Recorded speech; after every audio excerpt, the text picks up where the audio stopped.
It's somehow already a week into February, which is crazy. It's been a busy month and it's been rainy in San Francisco lately. So today I thought we could sit down, chat for a bit while I update my reading journal and recap the books I'm reading in January and talk about what I'm reading next. So in January, I started a new TBR in Notion, and I think it's going well so far to track the books that I come across, as well as leave little notes of who recommended it to me or what initially intrigued me about the book. But I'm still trying to figure out how it ties into my system, because I typically track what I read and my ratings and my thoughts in my journal on a monthly basis. But now that I have my TBR in Notion, I'm tempted to also track my ratings there. But for now, we're just going to punt the problem down the line and update my reading journal for the month.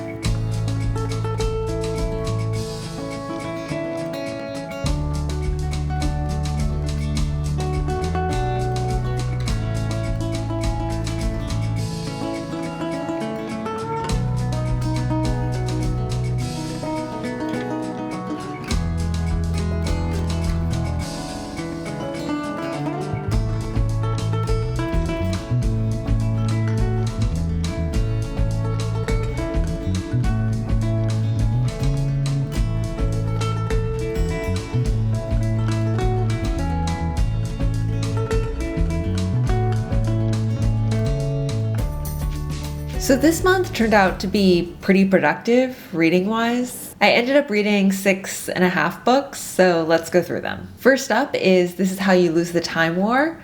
I gave this 3.5 stars. It's about these two agents who are on opposing sides of a war and they start communicating through time. I still think this is an incredibly cool concept and it has a fantastic book title. Maybe it was just the expectations that I went into the book with, but I found it a little disappointing. I think it was a little too abstract for me at parts and kind of left me a little confused. But next up is Never Let Me Go by Kazuo Ishiguro. It's about these three friends who grow up together in a boarding school, learn about the world around them and the limited amount of time that we have. It's no secret that I love Ishiguro and I loved this book. It was actually my first 5-star book of the year. It just really made me feel and left me reflecting for days after I finished it. Next up is Whalefall by Elizabeth O'Connor.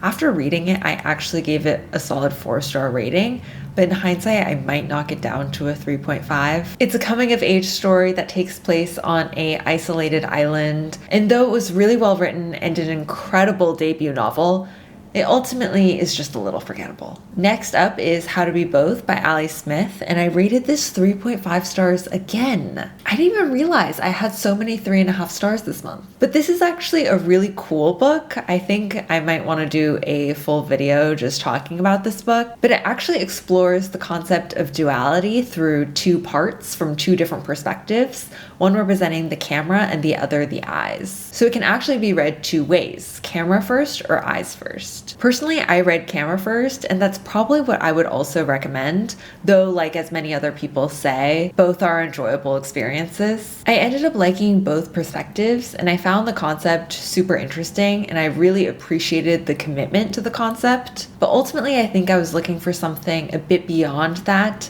like some really great characters that I could get into. After that, I read A Short Stay in Hell by Stephen L. Peck. This was actually a reread, and the first time I read it, I rated it 5 stars.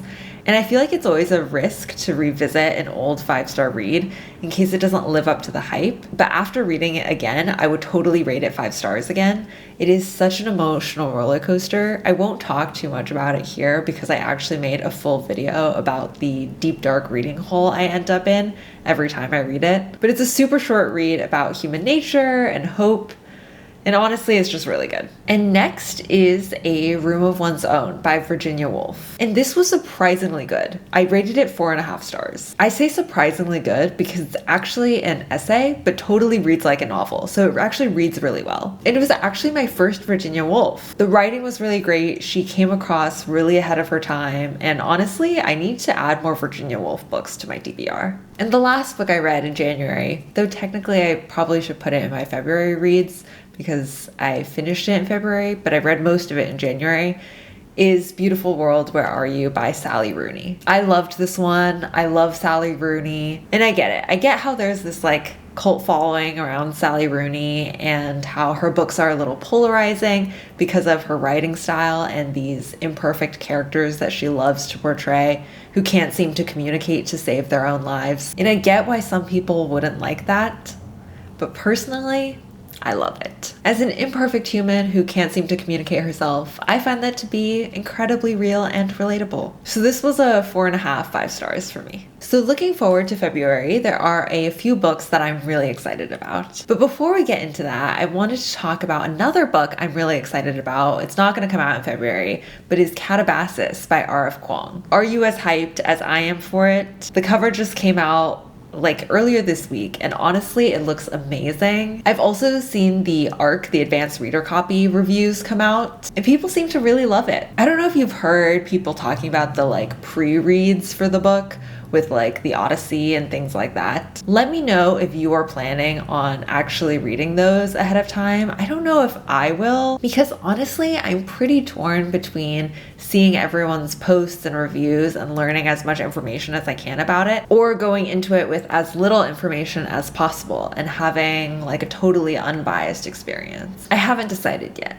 But it's about these two students who go to the underworld to save their professor's soul. Very dark academia, Greek mythology vibes. But in terms of books I'm actually going to read next that are already released, first up is a book that I've already started, which is We Do Not Part by Han Kang. I've been meaning to read a book by her for so long now because she just won the Nobel Prize in Literature. But I saw that this was a new release in January. Well, technically not a new release. I think it was released a few years ago now, but this was the release of the English translation. But I've been hearing such good things. It's supposedly a literary fiction / historical fiction about this massacre in Korean history that has since been buried. I'm not that far into it yet, but so far it is living up to the hype. And the next book I'm really excited to read is actually a book I just ordered the physical copy for, which is honestly so rare for me. I generally avoid getting physical copies of books because, as I've mentioned before, I live in a small San Francisco apartment. There is just no space for physical books. So generally, I have the mentality of if I'm going to have a physical copy of a book, I want it to be a book that I really love,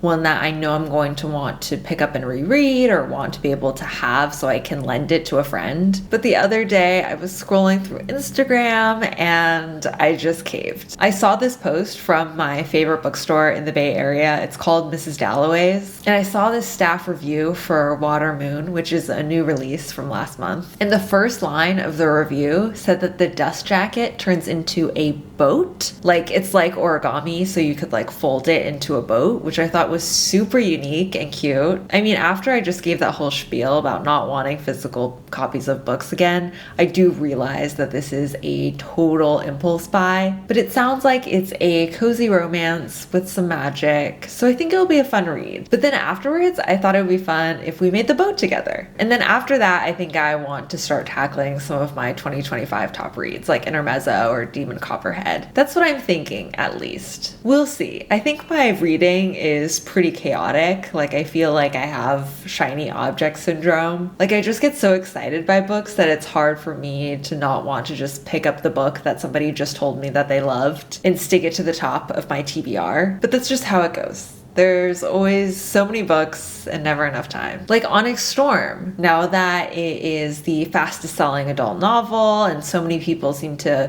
be talking about it and loving it, I'm tempted to move it up on my TBR. But anyway, let me know what your favorites were from this past month, what you're most excited to read in February, and I'll see you in the next one.